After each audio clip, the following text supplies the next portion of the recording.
Gracias, Sergio.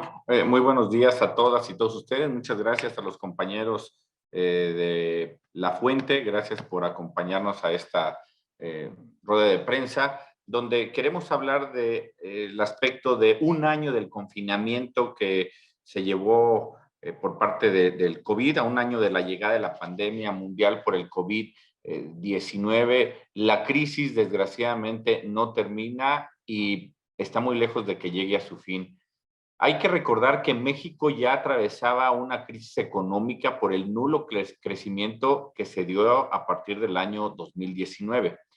Se aumentó el desempleo solamente en este periodo, pero después de la pandemia, desgraciadamente, México no estuvo preparado para poder salir adelante en esto. Y lo que provocó la pandemia fue poner en evidencia el mal manejo de este gobierno. Puso en evidencia la ineptitud del gobierno de Morena. Todo el mundo iba en una dirección, nosotros en sentido contrario. Todo el mundo estaba haciendo pruebas de detección rápida, equipando sus hospitales, apoyando a los médicos, a las enfermeras, y México estábamos haciendo totalmente lo contrario.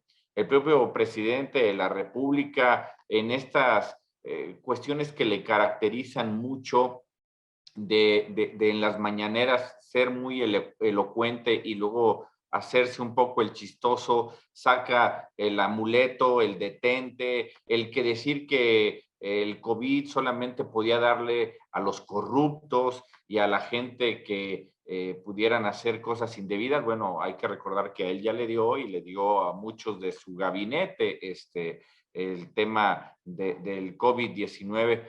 No se prepararon para enfrentar la pandemia, mintieron descaradamente. Ustedes recordarán al inicio de la pandemia cómo el subsecretario López-Gatell creó este sistema de contabilidad que a los pocos meses, dos más, si mal no recuerdo, lo dio de baja porque decía que era una proyección de que los contagios en México iban a proyectar 3 veces más de lo que es. Y hoy vemos cómo ha sido este método, el método Centinela, fue un total fracaso.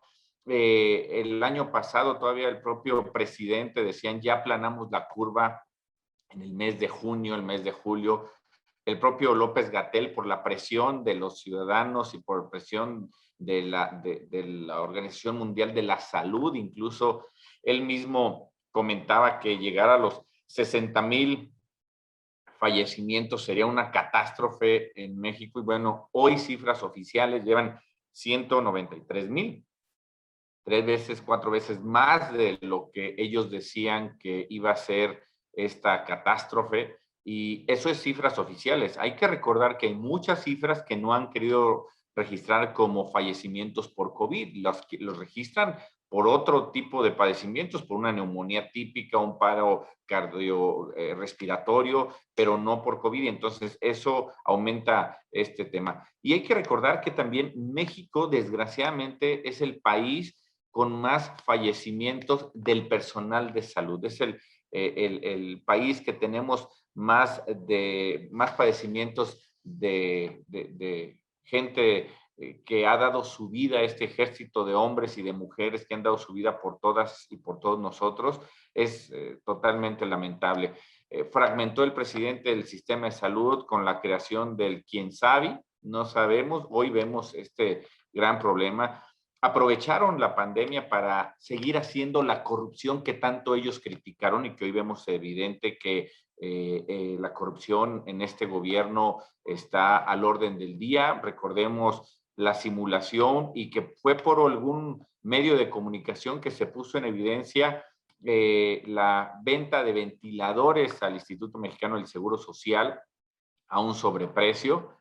Recordemos que el 80% de los contratos de este gobierno son adjudicaciones directas y que son actividades periodísticas, lo que nos ha permitido podernos dar cuenta de todo lo que está pasando. afectaron la cadena del suministro para medicamentos para pacientes con cáncer, argumentando, como en todo lo argumentan, el tema de la corrupción. Hay que recordar que al día de hoy no hay nadie en la cárcel por estos argumentos que ellos, el presidente lleva 2 años y medio diciendo, porque sabe que es algo que la gente cree que es cierto, que están combatiendo el tema de la corrupción, pero bueno, para muestra hay que voltear a ver a Zoé Robledo, a Pío López, a Felipa López y a muchos hoy impresentables que han estado en esto. Eliminaron el Fondo de Salud con 33 mil millones destinados a emergencias como el COVID.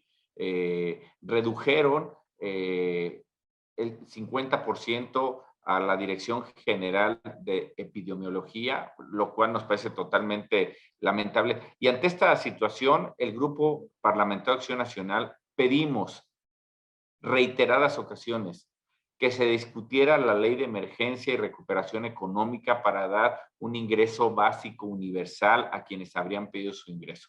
Fue tal así la presión que la propia Junta de Coordinación Política, para no seguirse viendo indolentes en esta situación, crearon un grupo de trabajo para poder discutir este tema, la ley de emergencia. Otros grupos parlamentarios presentaron algo similar con otro nombre y hoy vemos que está durmiendo el sueño de los justos porque es algo que obviamente no le conviene al gobierno. El gobierno de Morena ahora se excusa diciendo que la pandemia fue un evento mundial e impredecible, y hay que decirlo, es verdad, pero también hay que reconocer que países con ingresos económicos muchísimo menores que México, y basta con que volteemos a Centroamérica, hicieron muchísimo mejor la tarea que nosotros.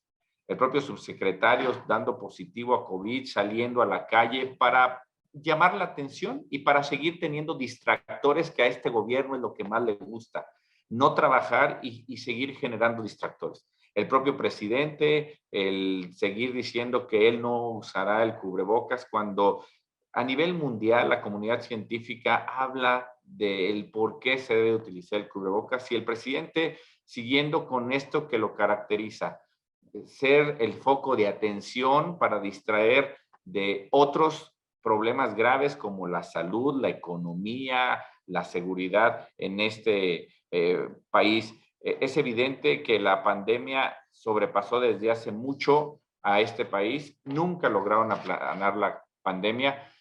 México y el mundo está siendo atacado por el COVID, efectivamente, pero desgraciadamente en México tenemos un virus y ese virus se llama Morena, que está plagado de mentiras, de corrupción, de indolencia, de irresponsabilidad y lo más grave, de una clara ineptitud. La estrategia de vacunación ha sido decepcionante, el ritmo de vacunación es lento, niegan las vacunas al personal médico. El presidente ahora juega electoralmente y políticamente y dice voy a vacunar a los maestros, pero a los médicos no, porque sabe que a él le interesan los votos. Y el presidente, lo que ha vivido en estos últimos años, o más bien desde los 70, pues es el tema electoral. Eso es lo que a él le encanta, el tema electoral, y le preocupa muy poco lo que pueda pasarle a los ciudadanos. A él lo que le preocupa es que realmente tenga los votos. El presidente también dijo que no lucrarían con esto y vemos a los siervos de la nación en las calles diciendo que estas vacunas son gracias a Morena. Nos parece realmente algo que raya de veras en la indolencia, sin ninguna vergüenza, con un total descaro lo que hace Morena, utilizando la desgracia humana, la desgracia que nos está llevando este virus para lucrar políticamente. Me parece que es de lo más inhumano esto que están haciendo. Y a un año del confinamiento por la pandemia ha quedado de manifiesto que tenemos el peor gobierno en el peor momento. La irresponsabilidad con que han actuado es criminal. Las y los senadores de Acción Nacional vamos a seguir insistiendo en que las diferentes áreas del gobierno deben de rendir cuentas ante el fracaso de la atención de la crisis por este COVID-19. Hay que recordar que se han negado reiteradamente a que pueda comparecer por este tema el secretario de Salud, que nunca se le ha visto, y mucho menos al subsecretario de Salud. Y algo muy grave, el presidente en un año jamás se reunió con los gobernadores para tocar el tema de la crisis del COVID-19. Jamás se reunió. Pero sí se reunió ayer para tocar temas electorales. Ahí es donde nos damos cuenta que al presidente no le interesa la salud. Al presidente lo que le gusta y lo que quiere son los votos. Muchas gracias, compañeras y compañeros de medios de comunicación. Estoy a sus órdenes.